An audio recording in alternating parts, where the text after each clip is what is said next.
ఆయనకి ఎక్కువ భక్తి భావన, దేశ ప్రేమ, రాష్ట్ర ప్రేమ, మాతృవాత్సల్యం ఉండే.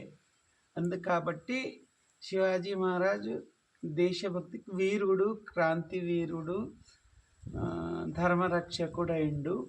తను మనస్సు వాక్యము అర్పించి దేశ సేవ చేసిండు. కాబట్టి మాతృవాత్సల్యం, మాతృమూర్తి చెప్పినట్టు నడుచుకొని ఆయన శివాజీ మహారాజ్ అయిండు.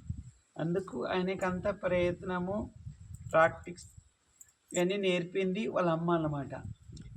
కాబట్టి దాన్ని బట్టి ఆయన అట్లా వీరుడు శూరుడు తయారయ్యిండు. కాబట్టి దేశభక్తి మళ్ళా రాష్ట్రభక్తి ఉండే ఆయన దగ్గర. అందుకే ఆయన శివుని పేరు పెట్టిండ్రు. ఆయనకు శివుని పేరు పెట్టిండు. శివుని పేరు పెట్టినందుకు శివాజీ మహారాజ్ అన్నారు ఆయనకు. అందుకు తల్లి జీజాబాయి యొక్క భక్తి భావననే శివాజీ మహారాజ్ యొక్క భావన ఉంటుంది ఆయన దగ్గర. అందుకు అలాంటి రాజులలో ఒక రాజు అన్నమాట ఆయన శివాజీ మహారాజ్. అందుకే ఈ విధంగా ఆయనకు గురువులు ఎవరు ఉన్నారా? ఆయనకు గురువు ఉంటాడు. గురువు మార్గదర్శన ప్రకారంగానే ఆయన నడుచుకుంటాడు అన్నమాట.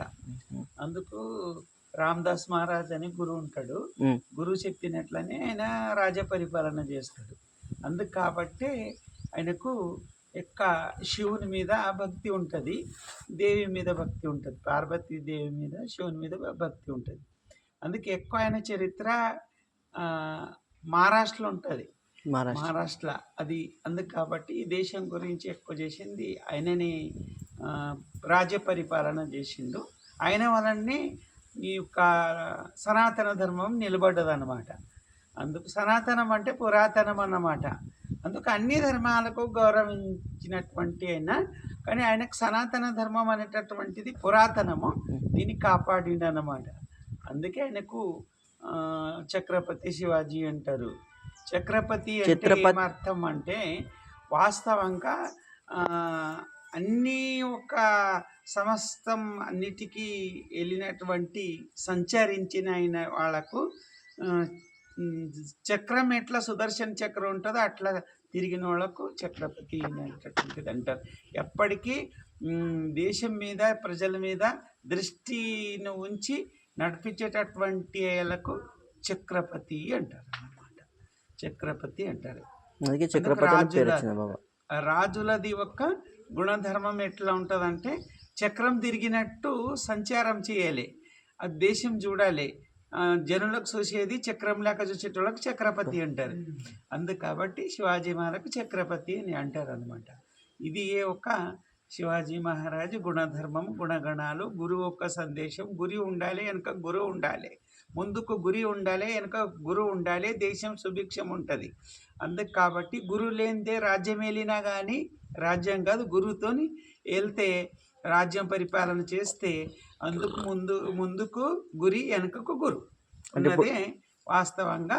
ఇది దేవత రాజ్యం అవుతుంది అని శివాజీ మహారాజు గురువు చెప్పిండు. మళ్ళీ శివాజీ మహారాజ్ పరిపాలన చేసిండు. ఇప్పుడు ఎవరు లేరు కదా అప్పట్లో పరిపాలన చేసేటటువంటి వాళ్ళు ఇప్పుడు కూడా ప్రయత్నం అలాంటి గురువు ఉంటే అసొంటి వాళ్ళవి తయారుంటారు. లేరనేటటువంటిది ఎట్లుంటుంది? లేనిదే ఏమి ఈ ప్రపంచం నడవది, ఉంటేనే నడుస్తుంది. అందుకు అలాంటి వాళ్ళు కూడా ఉన్నారు, గుప్తంగా ఉన్నారు.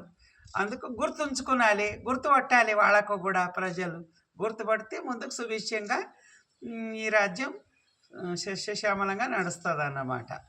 అందుకే గురువుతోనే అన్నీ ముందుకు పోతుంది. మళ్ళీ అలాంటి వాళ్ళు ప్రయత్న పురుషులు, పుణ్య పురుషులుగా తయారు కావాలి. మనిషినే ఉంటాడు, తయారయ్యేది మనిషే, ప్రయత్నించేది మనిషే. ప్రయత్నం పురుష లక్షణం. అందుకు శివాజీ మహారాజు లెక్క, మహాత్మా బసవేశ్వరుడు లెక్క, వివేకానంద స్వామి లెక్క, శిష్యుడు వివేకానంద స్వామి లెక్క ఉండాలి. రామకృష్ణ పరమహంసల గురువు ఉండాలి. అందుకు శిష్యుడు అంటే ఎట్లుండాలి? వివేకానంద స్వామి లెక్క ఉండాలి. అట్లా అయితే గురువు శిష్యులు ఇట్లుంటారు చూడు. రామదాస్ మహారాజు లెక్క గురువు, ఛత్రపతి శివాజీ మహారాజు లెక్క శిష్యులు ఉండాలి. మరి అట్లా ఉంటే సుభిక్షంగా నడుస్తుంది. అది జాతవేద ముని లెక్క గురువు ఉండాలి, బసవేశ్వరుని లెక్క శిష్యులు ఉండాలి. ఈ విధంగా నడుస్తుంది అన్నమాట. ఇట్లా చేస్తే ముందుకు సుభిక్షంగా నడుస్తుందని చెప్పి శుభహారైస్తున్నాను.